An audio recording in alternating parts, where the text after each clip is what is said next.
Which currencies can I trade?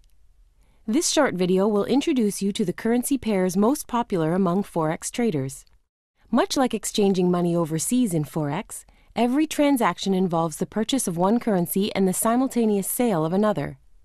To make it easy, Forex markets refer to trading currencies in pairs, with names that combine the two different countries being traded against each other.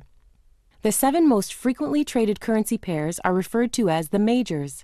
By some estimates, these 7 major currency pairs make up 75 to 80% of daily Forex trading volume. The majors include the euro versus the US dollar, the Great British pound versus the US dollar, the US dollar versus the Japanese yen, the US dollar versus the Swiss franc, the US dollar versus the Canadian dollar, the Australian dollar versus the US dollar, the New Zealand dollar versus the US dollar. You may have noticed that all the majors include the US dollar.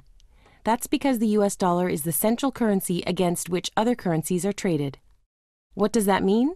Quite simply, it means that the vast majority of all Forex market transactions involve the US dollar.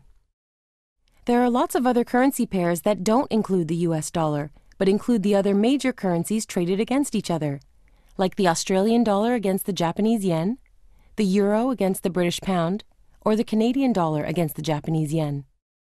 These are referred to as cross-currency pairs. So how do you choose which currency pairs to trade? Most traders new to the Forex market tend to focus on 1 or 2 currency pairs to start.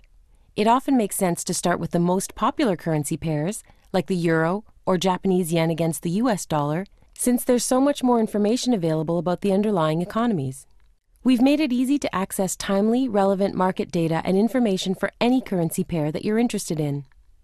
Check out Forex.com's currency pair pages to catch up on the most recent news, events, and research, view charts, and enter trades. Continue your Forex learning with the next video in this series.